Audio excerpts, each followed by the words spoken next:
Welcome to the Wexford Weekly. Well, this week we're joined by none other than Michael Coleman, who after riding the winner here on Wednesday at Matamata has joined the Elite 2000 Club. 2000 winning rides. Welcome, Michael.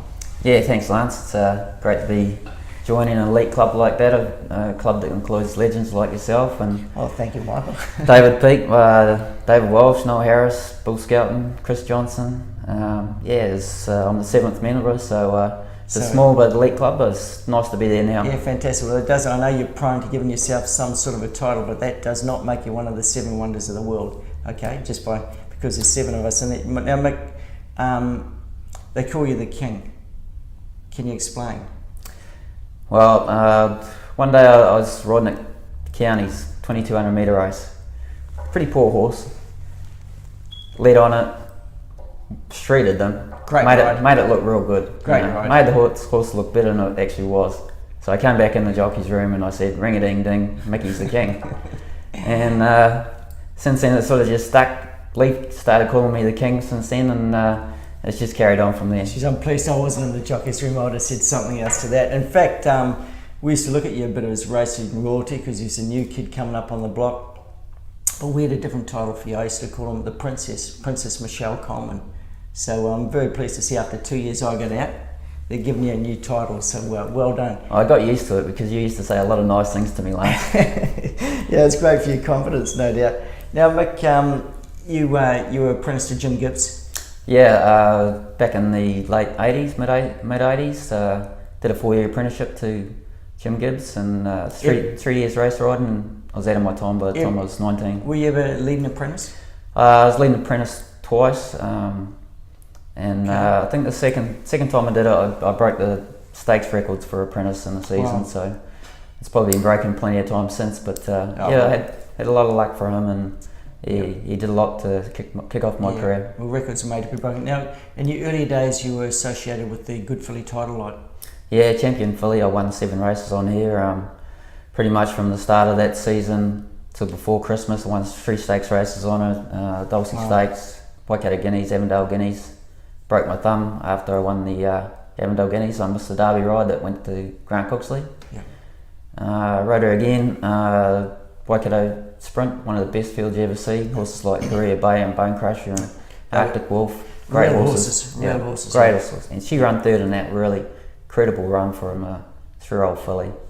You won the New Zealand Stakes on her start after that in the Canterbury Guineas. So she is an outstanding filly. Just a bit of a freak for me at that time. Yeah, she sure was. And what a great thing by Jim Gibbs, who's been a champion mentor of apprentices over the years, to give you the opportunity, which, to be honest, no, that's like me putting Sam on the team now, although Sam's going well, but it must have been something for him to do that. Yeah, it was a bit lucky because when I first started riding, I probably only ridden 10 or 12 winners in that, and I got beaten at 1,000 guineas on him behind a Wexford runner, Cure.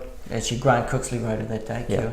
And I sat 3 wide the trip, and probably my own experience probably didn't help things and might have cost the race, but Jim stuck with me, and we had a lot of fun after that. Nowadays you'd have just knocked him down and got in, wouldn't you? Yeah, definitely. The filming wasn't quite that great in those days. Okay, your biggest one?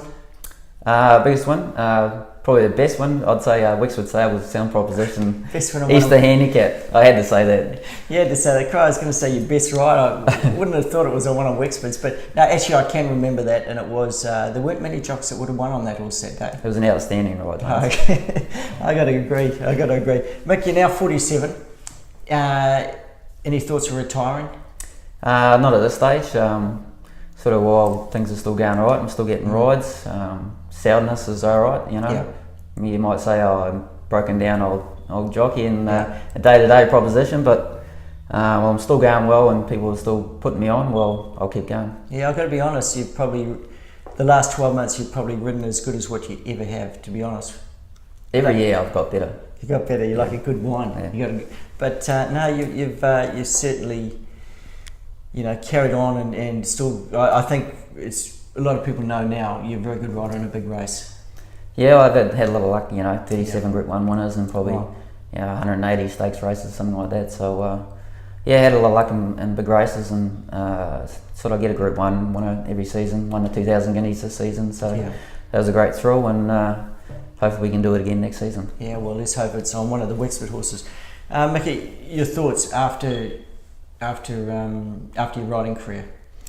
I haven't put too much thought into it at this stage, Lance, but hopefully it's something within the racing industry, you know, maybe having something to do with the media or trackside or something like that, you know. Been on Weigh In a couple of times as a guest and quite enjoyed that, so... Not a stipend, Stuart, don't do that to us. No, I want to keep my friends, Lance. Yes, that's not a dig at Matthew Williamson either. He's doing a good job. But, well, all I can say is come on trackside. You got the best man here, and I'll tell you what, there's no doubt for them to get someone with your experience and expertise. You've been out there, you've done it so many times, you know, they'd be silly not to get you, but it's up to them. Look, it's on to Ellerslie this weekend. We've only got the one runner from the stable, Persuasive, to be ridden by the stable apprentice Sam Weatherly. 59 kilos on her back. You'll take the 1 kilo off. A big ask of her in this sort of ground. She does like the track, does like the ground, but pretty handy field. Mick, you rode her midweek work On Tuesday morning on the course proper was really good. Pretty sound. She's going well, so like you say, she's got a bit of a tough ask with 59, and the track was really testing there last week. So, but she's a winner on the course and a winner on the course on wet ground, so that's going to hold her in good stead. I think so. She's had 2 runs to prep her for this, and they haven't been bad, but they've been on pretty good tracks, so she's going to get conditions to suit on the weekend. Mickey, you're off to Wanganui? Yeah, got 7 rides down there, primarily to ride under the moonlight in the Wait for Age Mile race there, stakes race. Bellarmine, the Wanganui Cup's another nice ride for me, so hoping to have a bit of luck down there. It's a bit of a trouble at this time of year on the wet roads and that sort of thing, so looking forward to getting down there and maybe having some success. Good luck. Well, best one for the punters? Yeah, definitely under the moonlight. She's the main reason I'm down there, so hopefully she can come through for me. Oh, well, good luck. Well, Mickey, thanks for joining us on this week's Wexford Weekly. And the Wexford Weekly, I know we've only been going, I think, for 6 weeks now, but we're going to take a break and join you back in sort of early to mid-July. Not a lot to report. Very difficult to get talent like this bloke on. So until mid-July, we'll be back. We'll see you then with the Wexford Weekly.